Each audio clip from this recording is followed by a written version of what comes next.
પાણીપતમાં એક કર્મીના મોત બાદ સુરતના હજીરામાં એએમએનએસ કંપનીના 5000 કર્મચારીઓ તોફાને ચડ્યા। ચારે બાજુ આક્રોશની આગ, કારમાં તોડફોડ, કાર ઊંધી વાળવાનો પ્રયાસ, સળગતી કારો, કામદારોનો ગુસ્સો આસમાને, આગમાં ભસ્મ થઈ ગયેલા બાઇકના પાર્ટ્સ, વેરવિખેર છોડ અને કુંડા અને પોલીસના ટોળેટોળા। જાણે કોઈ યુદ્ધના મેદાનમાં હોય તેવા આ દ્રશ્યો સુરતના હજીરાના એએમએનએસ કંપનીના છે। પાણીપતમાં એલએનટી કંપનીના કર્મચારીઓ ચાલી રહેલા વિવાદમાં એક મજૂરનું મોત થયું, જેના પડઘા છેક ગુજરાતમાં પડ્યા। સુરતના હજીરામાં કામ કરતા એલએનટીના 5000 જેટલા કોન્ટ્રાક્ટના કર્મચારીઓ તોફાને ચડ્યા। કોન્ટ્રાક્ટ કર્મચારીઓ પગાર વધારાની માંગ સાથે હોબાળો શરૂ કર્યો। શરૂઆતમાં કર્મચારી કામદારોને શાંત પાડવાનો પ્રયાસ કર્યો હતો, પરંતુ વિરોધ ગણતરીની મિનિટોમાં જ દાવાનળની જેમ ફેલાઈ ગયો।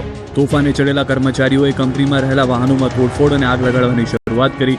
ત્યારબાદ ઓફિસમાં પણ તોડફોડ કરી। કંપનીના નિર્માણાધીન નવા પ્લાન્ટમાં વહેલી સવારે સ્થિત અત્યંત તણાવપૂર્ણ માહોલ જોવા મળ્યો। કર્મચારીઓ એક વિફરતા ચારે બાજુ આગના દ્રશ્યો જોવા મળ્યા। પોતાની માંગણીઓ સંતોષાય તે માટે શ્રમિકોએ ભારે સૂત્રોચ્ચાર કરીને પ્લાન્ટના કામકાજને અટકાવી દીધું, જેના કારણે સમગ્ર વિસ્તારમાં અફરાતફરીનો માહોલ સર્જાયો। શ્રમિકોનો ગુસ્સો એટલી હદે વકર્યો હતો કે તેઓએ કંપનીની મિલકતોને નિશાન બનાવવાનું શરૂ કર્યું।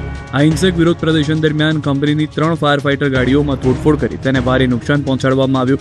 એટલું જ નહીં, ઉશ્કેરાયેલા ટોળાએ 4 જેટલા બાઇકોને આગને હવાલે કરી દીધા।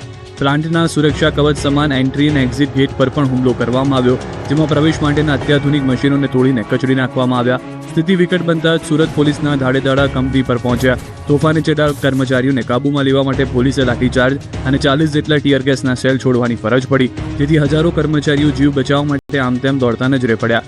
આ હિંસક તોડફોડ અને કાયદો વ્યવસ્થાના ભંગ બદલ પોલીસે અત્યાર સુધીમાં 25થી વધુ શ્રમિકોની અટકાયત કરી। પ્લાન્ટમાં ચુસ્ત પોલીસ બંદોબસ્ત ગોઠવી દેવામાં આવ્યો અને મામલો શાંત પાડવા માટે કંપનીના સત્તાધીશો અને શ્રમિક પ્રતિનિધિઓ વચ્ચે વાતચીતના પ્રયાસો શરૂ કરવામાં આવ્યા।